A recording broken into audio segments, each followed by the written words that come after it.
حدیث مبارکہ کے الفاظ ہیں کہ دعا عبادت کا مغز ہے۔ اللہ کے نزدیک دعا سے بڑھ کر کوئی شے نہیں۔ مذکورہ حدیث میں دعا کی اہمیت بیان کی گئی ہے۔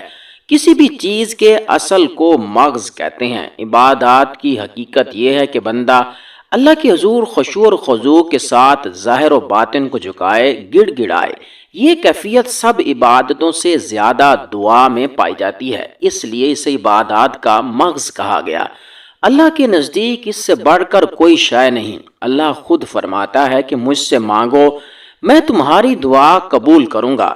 جب کوئی بندہ اللہ سے نہیں مانگتا، اللہ اس سے ناراض ہو جاتا ہے کہ وہ بندہ اپنی حاجت کے اظہار کو اپنی شان کے خلاف سمجھتا ہے۔ اس کا یہ طرز عمل، اس کا تکبر اللہ سے بے نیازی دکھاتا ہے، جبکہ وہ اپنی ہر سانس کے لیے اللہ کا محتاج ہے۔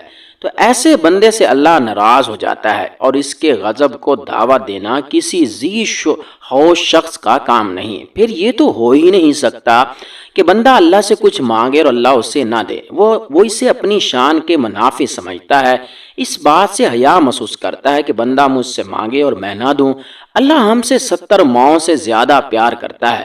ہم اپنی امی سے کوئی چیز مانگیں، وہ نہ دے تو ہم ضد کرتے ہیں، روتے ہیں، زبردستی اپنی بات منواتے ہیں۔ ہمیں مطلوبہ چیز مل جاتی ہے تو یہ کیسے ممکن ہے کہ ہم اللہ کے آگے روئیں، ضد کریں اور اللہ نہ مانے؟ دعا قبول ہر صورت میں ہوتی ہے، بس اس کی صورتیں مختلف ہوتی ہیں۔ کبھی ہمیں بعین ہی وہ چیز مل جاتی ہے جو ہم نے مانگی، کبھی ہم سے اس دعا کی برکت سے کوئی مصیبت ٹال دی جاتی ہے، کبھی وہ دعا ہماری آخرت کے لیے ذخیرہ بن جاتی ہے، اس کا بدلہ ہمیں آخرت میں ملتا ہے۔ ہماری مصلحت کس چیز میں زیادہ ہے یہ اللہ ہم سے بہتر جانتا ہے، اور وہ ہم سے بہتر معاملہ فرماتا ہے۔ اکثر لوگ دعا کرتے اور اس کے قبول نہ ہونے پر پریشان بھی ہوتے ہیں، حالانکہ کسی کی دعا رد نہیں ہوتی، اس کی قبولیت کا ایک وقت مقرر ہوتا ہے۔ سورۃ البقرہ میں اللہ تعالیٰ کا فرمان ہے کہ جب میرے بندے میرے بارے میں آپ سے سوال کریں تو آپ کہہ دیں کہ میں بہت ہی قریب ہوں، ہر پکارنے والے کی پکار کو جب وہ مجھے پکارے قبول کرتا ہوں۔ اس لیے لوگوں کو بھی چاہیے کہ وہ میری بات مان لیا کریں اور مجھ پر ایمان رکھیں، یہی ان کی بھلائی کا باعث ہے۔ حدیث مبارکہ میں دعا کی قبولیت کے کئی اوقات کا ذکر کیا گیا ہے۔ مسلمان ان اوقات میں دعا کریں تو قبول ہوتی ہے۔ ان میں سے چند اوقات کا یہاں ذکر کر رہا ہوں۔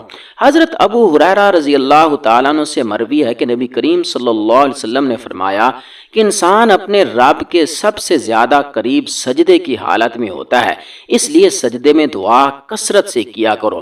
حضرت سہل بن سعد رضی اللہ تعالیٰ عنہ سے روایت ہے کہ رسول اللہ صلی اللہ علیہ وسلم نے فرمایا کہ دو دعائیں رد نہیں کی جاتی، ایک اذان کے وقت، دوسرے بارش کے وقت۔ حضرت انس بن مالک سے روایت ہے کہ رسول اللہ صلی اللہ علیہ وسلم نے فرمایا اذان اور اقامت کے درمیان کی جانے والی دعا رد نہیں کی جاتی۔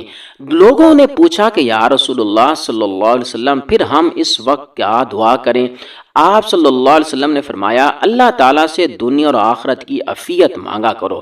حضرت ابو ہریرہ رضی اللہ تعالیٰ عنہ سے روایت ہے کہ رسول اللہ صلی اللہ علیہ وسلم نے فرمایا کہ جب امام آمین کہے تو تم بھی آمین کہو، کیونکہ جس کی آمین فرشتوں کی آمین کے موافق ہو جائے گی تو اس کے پچھلے گناہ معاف کر دیے جائیں گے۔ جب امام غیر المغضوب علیہم ولا الضالین کہے تو تم آمین کہو، تمہاری دعا اللہ قبول کرے گا۔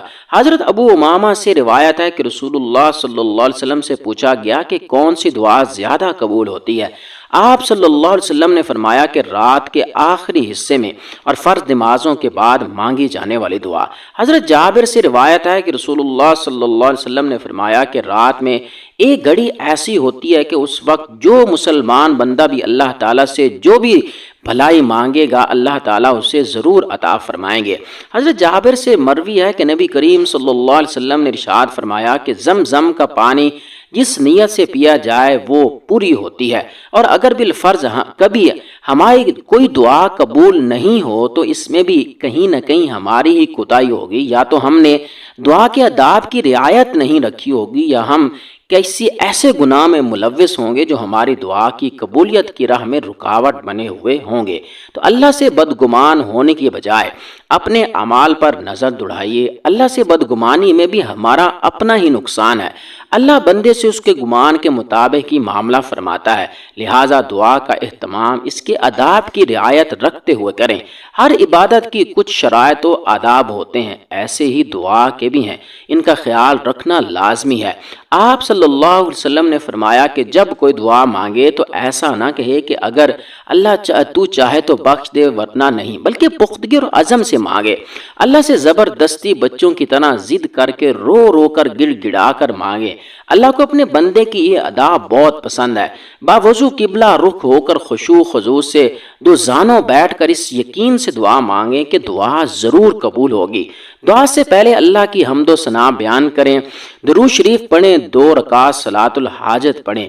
مریض کی دعا بارش کے وقت، اخیر شب میں، اذان و اقامت کے درمیان، فرض نماز کے بعد، روزے کی حالت میں، ان اوقات میں دعائیں زیادہ قبول ہوتی ہیں، ان کا اہتمام ضرور کریں۔ حرام کمانے اور کھانے والے کی دعا قبول نہیں ہوتی، نافرمان اولاد کی دعا قبول نہیں ہوتی۔ انسان کی نیکیاں کبھی رائے گاہ نہیں جاتی، کسی نہ کسی صورت میں دعا کے ثمرات ہمیں ضرور حاصل ہو ہی جائیں گے۔